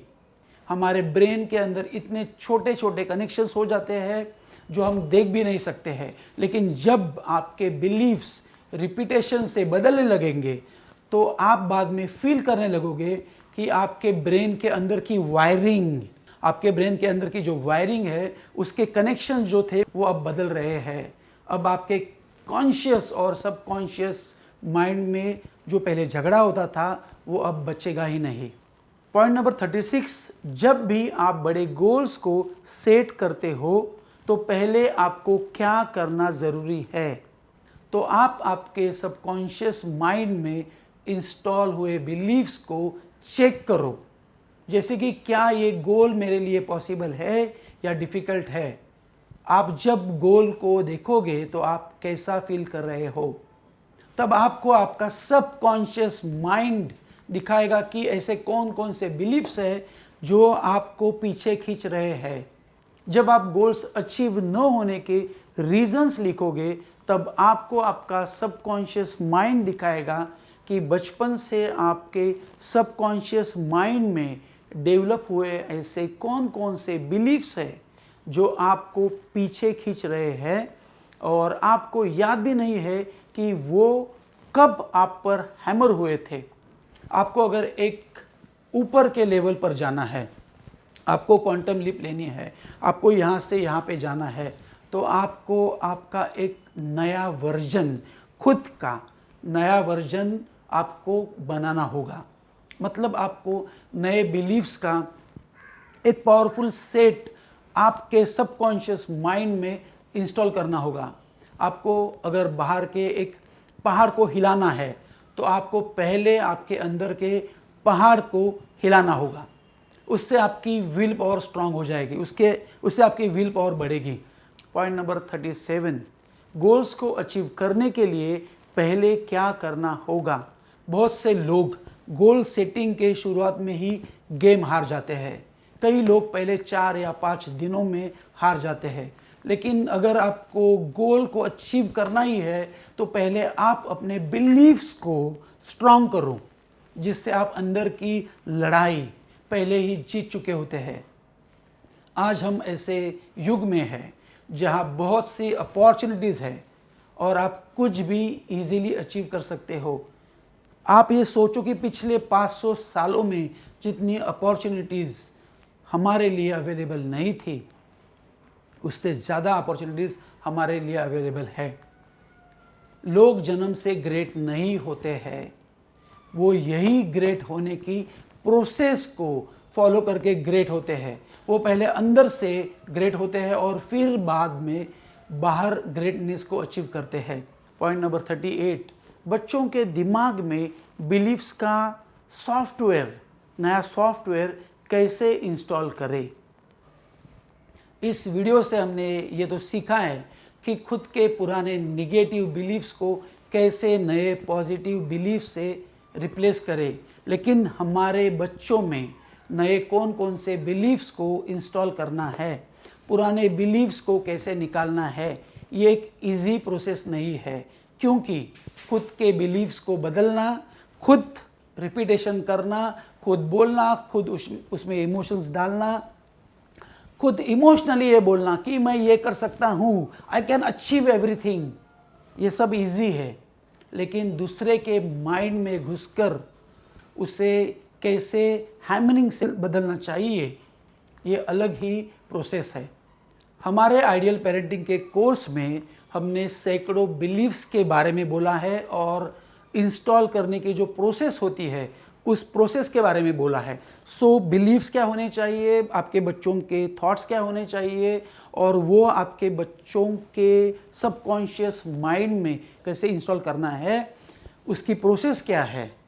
तो वो सबकॉन्शियस माइंड आपके बच्चे के कॉन्शियस माइंड से और बॉडी से अलाइन करेगा और आपका बच्चा उसकी लाइफ में हैप्पी बनेगा, सक्सेसफुल बनेगा और हर रोज़ हेल्दी रहने के लिए सोचेगा, उसके लिए काम करेगा। सो आपको आपके बच्चे के सबकॉन्शियस माइंड में इंस्टॉल करने के लिए हमारे आइडियल पेरेंटिंग के 100 चैप्टर्स काम आएंगे। आप अपने बच्चों के सबकॉन्शियस माइंड में बिलीव्स के बीज को मजबूत करो तो आपके बच्चों को बाहर के सक्सेस के फ्रूट्स खाने के लिए डेफिनेटली मिलने वाले हैं। आज के बाद आपके लाइफ में मिरेकल्स होने चाहिए, ये मेरी सबसे बड़ी विश है। आज के बाद आप अपने लाइफ में बड़े बड़े गोल्स को डिसाइड करो और इस प्रोसेस को फॉलो करके बड़े गोल्स को अचीव करो। आप इस वीडियो को उन लोगों को देखने के लिए कंपलसरी करो जिनकी अचीवमेंट से आपको खुशी मिलने वाली है। आज ही द कॉर्पोरेट कोच इस ऐप को आप इंस्टॉल करो और आइडियल पेरेंटिंग के कोर्स की शुरुआत करो और अपने बच्चों के सबकॉन्शियस माइंड में हर वक्त सक्सेसफुल होने का, हर वक्त हैप्पी रहने के लिए और हर रोज़ हेल्दी रहने के लिए एक जो सॉफ्टवेयर बनने वाला है उसे इंस्टॉल करने में उसकी मदद करो। सक्सेसफुल पेरेंट्स की जिम्मेदारी हमेशा अपने बच्चों को खुश करने की नहीं है, बल्कि कठिन निर्णय लेने की है जो आने वाले समय में बच्चों को सक्सेसफुल बनाए। पेरेंट्स को अपने बच्चों के सफल भविष्य के लिए दूसरे से ज्ञान लेने में हिचकिचाने नहीं चाहिए। भले ही आखिरी निर्णय पेरेंट्स का होता है, ज्ञान लेने से कई रास्ते खुल जाते हैं, क्योंकि एक पुस्तक या एक ट्रेनिंग कोर्स आपके 5 साल बचाता है। कामयाब पेरेंट्स कामयाब बच्चों को बनाते हैं और फिर वो कामयाब बच्चे ये बखूबी जानते हैं कि अगर कोई चीज आसान नहीं है तो उस पर अधिक मेहनत करनी होगी, अधिक जानकारी प्राप्त करनी होगी और एक नई स्ट्रैटेजी आजमा कर काम करना होगा। बच्चों को सफल बनाने के लिए उन्हें ये बताना जरूरी है कि चीजें समय के साथ अचीव होती है, पर उनका फर्ज है कि वो लगातार कोशिश करते रहे। ग्रोथ माइंडसेट इस जीवन में हर चीज का आधार है। ये एक ऐसी लाइफ स्किल है जो हमें अपने आप में और अपने बच्चों में जरूर डेवलप करनी चाहिए। पॉइंट नंबर 39, आप इस कोर्स से क्या सीखने वाले हो, मतलब आपको इस कोर्स से कौन कौन से बेनिफिट्स मिलने वाले हैं। सो फर्स्ट ये है कि पेरेंट्स के टाइप्स क्या होते हैं, किस तरह के पेरेंट्स होते हैं वर्सेस आइडियल पेरेंट्स क्या होते हैं। सो आपको ये समझ में आएगा कि आप किस प्रकार के पेरेंट्स हो और आइडियल पेरेंट्स कैसे होते हैं और आपको अगर आइडियल होना है तो आपको क्या करना होगा। सेकेंड, आइडियल पेरेंटिंग किसके लिए होते हैं। So age group, 0 to 5 years, 6 to 10 years, 11 to 15 years और 16 to 21 years। सो ये जो ग्रुप होते हैं, इन ग्रुप के लिए पेरेंटिंग अलग अलग होती है। तो आप इस कोर्स से सीखोगे कि इन ग्रुप के लिए आइडियल पेरेंटिंग, आदर्श पेरेंटिंग कैसी होनी चाहिए। थर्ड, खुद का और बच्चों का माइंड प्रोग्रामिंग कैसे करें और अगर गलत बना है, अगर माइंड प्रोग्रामिंग गलत बना है या सबकॉन्शियस माइंड में कुछ गलत बिलीव्स बने हैं तो उसे कैसे बदले। फोर्थ पॉइंट, बच्चों को मोटिवेट कैसे करें। सो बच्चों को मोटिवेट करने के लिए आपकी स्ट्रैटेजी क्या होगी। पॉइंट नंबर 5, पेरेंटिंग के चक्कर में खुद की लाइफ जीना एज अ पेरेंट्स आप ना छोड़े, तो उसके बारे में आप सीखने वाले हो। पॉइंट नंबर 6, घर का माहौल कैसे होना चाहिए। इसका मतलब ये है कि घर का एनवायरनमेंट कैसे होना चाहिए। पॉइंट नंबर 7, बच्चों का सोशल मीडिया और स्क्रीन से बचाव कैसे करें। पॉइंट नंबर 8, बच्चों में वैल्यूज़, मॉरल्स, एथिक्स, मैनर्स, इन सब को बच्चों के सबकॉन्शियस माइंड में कैसे डेवलप करें और ये सब हमारे बच्चों की आदत होने के लिए हमें क्या करना चाहिए। पॉइंट नंबर 9, बच्चों को सेल्फ डिसिप्लिन कैसे करें। पॉइंट नंबर 10, बच्चों को छूट कहाँ और मर्यादा कहाँ दे। पॉइंट नंबर 11, बच्चों में यूनिटी कैसे करें। अगर आपके घर में एक से ज़्यादा बच्चे हैं तो उनमें यूनिटी लाइफ लॉन्ग के लिए, उनमें यूनिटी बनी रहने के लिए आपको क्या करना है। पॉइंट नंबर 12, बच्चों को मैच्योर कैसे करें। बच्चे खुद डिसीजन ले लें तो वो खुद से डिसीजन कब लेंगे, उसके लिए आपको क्या करना है। बच्चों को सेल्फ इंडिपेंडेंट कैसे करें, ये सीखने वाले हैं। पॉइंट नंबर 13, बच्चों को एडवाइस कब दे और बच्चों को एडवाइस कब ना दे।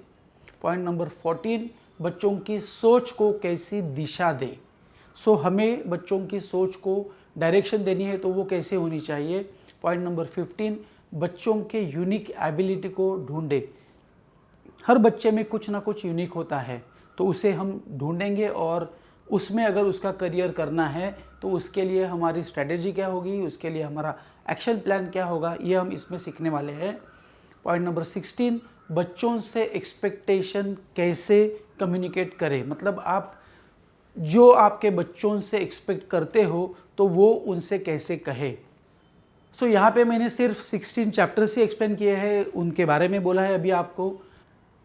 ऐसे हमारे पास सब मिलकर 100 चैप्टर्स के ट्रेनिंग वीडियोस है और आप ये भी सीखोगे कि क्यों 6 कारणों की वजह से इस दुनिया में 5% लोग सक्सेसफुल होते हैं। पॉइंट नंबर 40, आपके बच्चे बड़े होकर सक्सेसफुल लाइफ या मीडियोकर लाइफ मतलब एवरेज लाइफ जीने के कारण कौन कौन से हैं।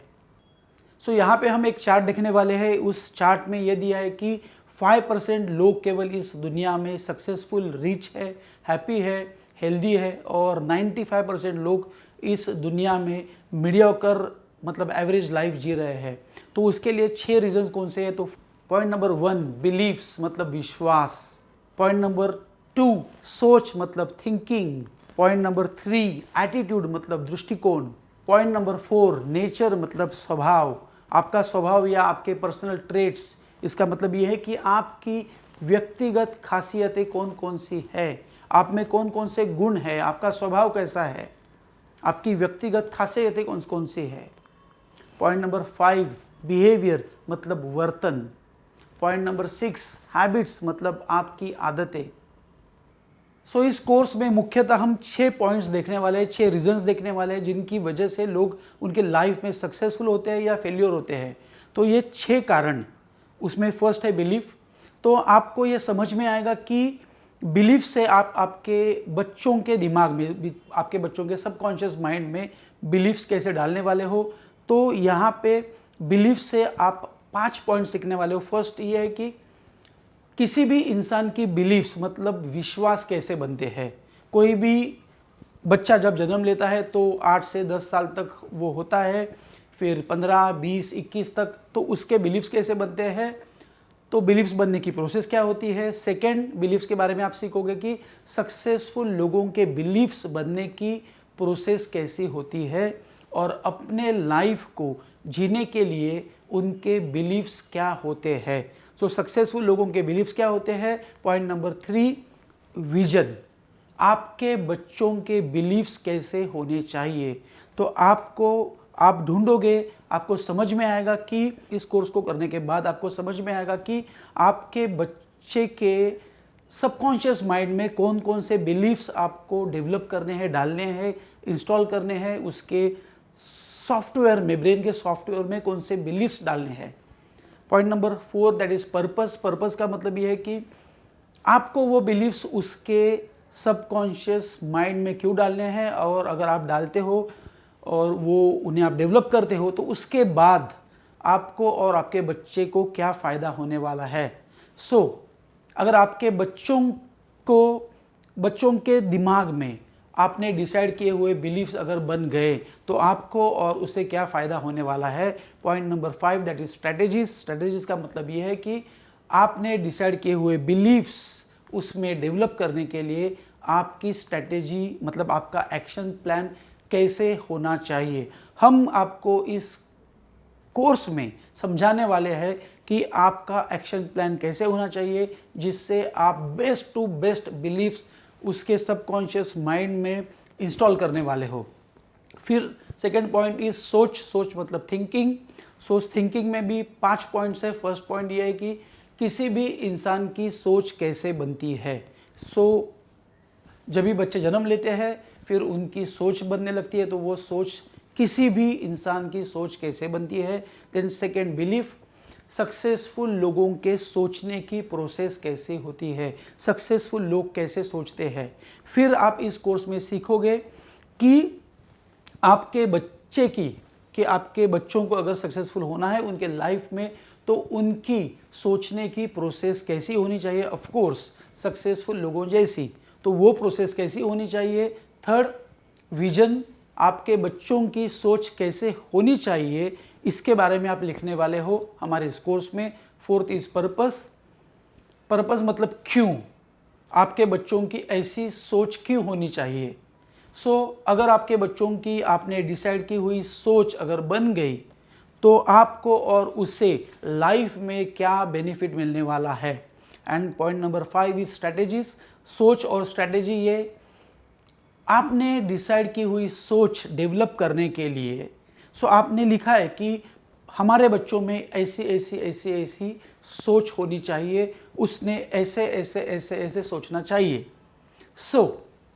आपने डिसाइड की हुई सोच डेवलप करने के लिए आपकी स्ट्रैटेजी मतलब आपका एक्शन प्लान कैसे होना चाहिए। मैं यहाँ पे कुछ एग्जांपल देता हूँ सोच के बारे में। क्या आपको ऐसा लगता है कि आपके बच्चों ने कभी भी लाइफ में कुछ बड़ा सोचना चाहिए। सेकंड, वो इमोशनली स्टेबल रहने की सोच उसमें डेवलप होनी चाहिए। थर्ड, कॉम्पिटिटिव एग्जाम में पार्टिसिपेट करने की सोच होनी चाहिए। फोर्थ, हेल्दी और फिट रहने की सोच पूरी लाइफ भर उसकी होनी चाहिए ऑफ कोर्स। तो अब पॉइंट नंबर 3 देखेंगे, दैट इज एटीट्यूड। एटीट्यूड का मतलब है दृष्टिकोण। उसमें फिर 5 पॉइंट आते हैं। फर्स्ट पॉइंट, किसी भी इंसान का दृष्टिकोण कैसे बनता है, तो क्यों बनता है वैसा, तो वो मतलब उसका एटीट्यूड वैसे क्यों बनता है। सक्सेसफुल एटीट्यूड भी हो सकता है या फेल्योर भी हो सकता है या पॉजिटिव एटीट्यूड हो सकता है या नेगेटिव एटीट्यूड हो सकता है।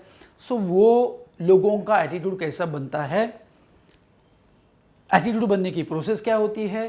Then second point is beliefs. Successful लोगों का दृष्टिकोण बनने की प्रोसेस कैसी होती है और उनका अपने लाइफ के प्रति दृष्टिकोण कैसे होता है। सक्सेसफुल लोग खुद की लाइफ को किस तरीके से देखते हैं, उनका नज़रिया क्या होता है। Point number 3 is vision. आपके बच्चों का दृष्टिकोण कैसे होना चाहिए। Point number 4 purpose. अगर आपके बच्चों का आपने डिसाइड किया हुआ दृष्टिकोण अगर बन गया तो आपको और आपके बच्चों को उनके लाइफ में क्या फ़ायदा होने वाला है। And point number 5 is strategies. आपने डिसाइड किया हुआ दृष्टिकोण डेवलप करने के लिए आपकी स्ट्रैटेजी मतलब आपका एक्शन प्लान कैसे होना चाहिए, आप हमारे कोर्स में सीखने वाले हो। मैं कुछ एग्जांपल देता हूँ एटीट्यूड के। Attitude is positive mental attitude, negative mental attitude हो सकता है, गो गेटर एटीट्यूड मीन्स कुछ भी उसे टास्क दिया तो एटीट्यूड ऐसा है कि गो गेटर एटीट्यूड, पाकर ही रहूंगा, that is go getter attitude. Point number 4 winning attitude. Point number 5 never giving up attitude. Point number 6 hard working attitude. Point number 7 how to face any problem and how to find opportunities in any problem is also an attitude. इसका मतलब क्या है कि problem को कैसे face करेंगे और हर problem में हम अपॉर्चुनिटीज ढूंढेंगे। तो ये एक एटीट्यूड अपने बच्चों में डेवलप करने के लिए क्या कर सकते हैं। इस टॉपिक के ऊपर हमारे पास एक चैप्टर है और उस चैप्टर का वीडियो है जिससे आपको समझ में आएगा कि ऐसा क्या करने से आपके बच्चे किसी भी प्रॉब्लम को एक अपॉर्चुनिटी करके देखेंगे और उससे बेनिफिट्स पाने की कोशिश करेंगे, उसके ऊपर काम करेंगे। And then point number 4 is nature, स्वभाव, पर्सनल ट्रेट्स, व्यक्तिगत खासियतें। सो फर्स्ट उसमें 5 पॉइंट्स है, स्वभाव में, पर्सनल ट्रेट्स में, व्यक्तिगत खासियतों में। सो फर्स्ट पॉइंट, किसी भी इंसान का स्वभाव कैसे बनता है। तो स्वभाव बनने की प्रोसेस क्या होती है। पॉइंट नंबर 2, सक्सेसफुल लोग जो होते हैं उनके स्वभाव में ऐसी कौन कौन सी विशेषताएं होती है। सक्सेसफुल लोगों के स्वभाव के ऐसे कौन कौन से गुण होते हैं जिन गुणों की वजह से वो सक्सेसफुल उनके लाइफ में होते हैं। Point number 3 that is vision. आपको आपके बच्चों में कौन सी स्वभाव विशेषताएं चाहिए। सो आपको आपके बच्चों में ये गुण चाहिए, तो वो कौन से गुण हैं। तो आप इस कोर्स में सीखोगे कि हमारे बच्चों में बढ़ते हुए ये गुण आने चाहिए। फिर उसके बाद पर्पस, अगर वो गुण, वो स्वभाव आपके बच्चों का हो गया तो आपको और आपके बच्चों को क्या फ़ायदा होने वाला है। और फिर लास्ट में स्ट्रैटेजी, बच्चों में डिसाइड किए हुए स्वभाव विशेषताएं डेवलप करने के लिए आपकी स्ट्रैटेजी, मतलब आपका एक्शन प्लान कैसे होना चाहिए, आप इस कोर्स में सीखने वाले हो। फिर आ गया बिहेवियर मतलब वर्तन, उसमें फिर 5 पॉइंट है। किसी भी इंसान का वर्तन कैसे बनता है, उसका बिहेवियर कैसे बनता है। सक्सेसफुल लोगों का वर्तन मतलब बिहेवियर बनने की प्रोसेस कैसी होती है और उनका वर्तन कैसे होता है। पॉइंट नंबर 3, आपके बच्चों का वर्तन कैसे होना चाहिए, ये आपका हो गया vision. Point number 4 that is purpose. अगर आपके बच्चों का आपने डिसाइड किया हुआ वर्तन मतलब बिहेवियर उनका बन गया तो आपको और उन्हें क्या फ़ायदा होने वाला है। और that is last point is strategies. आपने डिसाइड किया हुआ वर्तन मतलब बिहेवियर डेवलप करने के लिए आप किन स्ट्रैटेजीज को फॉलो करने वाले हो, आपका एक्शन प्लान कैसा होना चाहिए। सो आपके बच्चों में ये बिहेवियर आने के लिए आप क्या करने वाले हो और आपको क्या करना है, ये हम हमारे कोर्स में आपको सिखाने वाले हैं। And last point is habits मतलब आदतें। सो उसमें 5 पॉइंट्स फिर है। फर्स्ट इज किसी भी इंसान की आदतें कैसे बनती है। सो लोगों में आदतें फॉर्म कैसे होती है, पशु पक्षियों में भी आदतें होती है लेकिन वो कैसे होती है। सो आदतें फॉर्म कैसे होती है, that is first point. Second is beliefs, successful लोगों की आदतें बनने की प्रोसेस कैसी होती है और वो कौन सी आदतों के साथ जीते हैं। सो सक्सेसफुल लोगों की कुछ आदतें होती है तो उनकी लिस्ट हम आपको देने वाले हैं, आपको सीखने वाले हैं। फिर आपके बच्चों की आदतें कैसी होनी चाहिए ये आप डिसाइड कर सकते हो। अगर आपने डिसाइड किया कि आपके बच्चों को ये करियर देना है तो वो करियर पाने के लिए उनकी अलग अलग आदतें कौन सी होनी चाहिए उसकी आप लिस्ट इस कोर्स के दौरान बनाने वाले हो। Point number 4 that is purpose. क्यों ये आदतों की लिस्ट है, क्या रीज़न है जिसकी वजह से आपको लगता है कि ये आदतें आपके बच्चों में जानी चाहिए। So that is purpose. और उसके बाद अगर आपके बच्चों की आपने डिसाइड की हुई आदतें अगर बन गई तो आपको और उससे क्या फ़ायदा होने वाला है। हमने पहले ही हमारे 2 बच्चों की आदतें कैसी होनी चाहिए उसकी लिस्ट बनाई थी और हमने पिछले 10, 12, 13 सालों में वो आदतें उनमें जाने के लिए जो प्रोसेस फॉलो की थी या सक्सेसफुल पेरेंट्स जो प्रोसेस फॉलो करते हैं वो आपको इस कोर्स के दौरान समझ में आएगी। And that is point number 5, आपने डिसाइड की हुई आदतें डेवलप करने के लिए, आपके बच्चों में डेवलप करने के लिए आपकी स्ट्रैटेजी और एक्शन प्लान कैसे होना चाहिए इसके बारे में हम बोलने वाले हैं। तो मैं कुछ एग्जांपल देता हूँ कि कौन कौन सी हैबिट्स अच्छी है जो आपके बच्चों में आनी चाहिए। दैट इज़ फर्स्ट, ज़िंदगी भर नॉलेज और स्किल्स बढ़ाने की हैबिट्स। सेकेंड, हर रोज़ एक्सरसाइज करने की हैबिट। थर्ड, किसी भी परिस्थिति में खुश रहने की हैबिट। फोर्थ, लोगों को मदद करने की आदतें। 5, ट्रेनिंग लेने की आदत। 6, हार्डवर्क और स्मार्ट वर्क करने की आदत। 7, अच्छे दोस्त सिलेक्ट करने की आदत, क्योंकि जब गोल्स बदलते हैं तो संगत बदलती है। पॉइंट नंबर 8, पैसे कमाने की आदत। पॉइंट नंबर 9, जिंदगी भर बड़े गोल्स लेने की आदतें। पॉइंट नंबर 10, एनालिटिकल थिंकिंग की आदतें। पॉइंट नंबर 11, घर में और बाहर टीम में काम करने की आदतें। पॉइंट नंबर 12, हेल्दी और न्यूट्रिशियस खाना खाने की आदतें। पॉइंट नंबर 13, हमेशा खुद से पढ़ाई करने की आदतें। तो ये सभी आदतें और ऐसे बहुत सी आदतें हैं जिनके बारे में भी आपने कभी ना कभी सोचा होगा, लेकिन यहाँ पे हम बड़ी बड़ी लिस्ट बनाने वाले हैं और एक स्ट्रैटेजी, एक एक्शन प्लान बनाने वाले हैं कि ये आदतें हमारे बच्चों में जाने के लिए हम किन स्ट्रैटेजीज, किन एक्शंस का इस्तेमाल करने वाले हैं, जिनकी वजह से ये सब आदतें, ये ऐसी सोच, ये ऐसे बिलीफ्स, ये ऐसा स्वभाव, ऐसा दृष्टिकोण, ऐसा वर्तन उसमें आपके बच्चों में जाने वाला है। तो ये कोर्स एकदम बेस्ट है। और जब मैं लंदन में था तभी मैंने पेरेंटिंग के ऊपर कम से कम वहाँ पे 10 कोर्सेज किए थे और इन कोर्सेज को करने के बाद मुझे समझ में आया कि वर्ल्ड के जो सक्सेसफुल लोग हैं उन्होंने अपने बच्चों को सक्सेसफुल करने के लिए कौन कौन सी स्ट्रेटजीज का यूज़ किया था, कौन कौन सी कंसेप्ट का यूज़ किया था, कौन कौन सी टेक्निक का यूज़ किया था। तो वो इस कोर्स से मैं आपसे शेयर करने वाला हूँ। तो ये कोर्स एक्चुअली किन के लिए है? So first is mom and dad के लिए तो कंपलसरी है। Second, Elder brother and sister. Third, अगर घर में अंकल आंटी है, अगर नहीं भी है लेकिन अगर हमारा अंकल और आंटी से इंटरेक्शन ज़्यादा है तो उनके लिए भी ये कोर्स है। Point number 4, grand parents. अगर घर में है या नहीं है तो भी ग्रैंड पेरेंट्स ने इस कोर्स को करना चाहिए। पॉइंट नंबर 5, मेड्स और हाउस असिस्टेंट्स। अगर आपके घर में 24 आवर हाउस असिस्टेंट है तो उन्हें भी इस कोर्स को करना ज़रूरी है। पॉइंट नंबर 6, आपके बच्चे जिस स्कूल में जाते हैं या जो जिस क्लासेस में जाते हैं या प्राइवेट ट्यूशन पे जाते हैं तो उनके टीचर्स ने भी इस कोर्स को करना ज़रूरी है।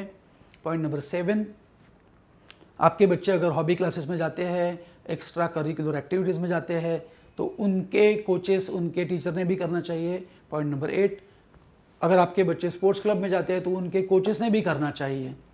Point number 9, any other people those who are in contact with your child repeatedly.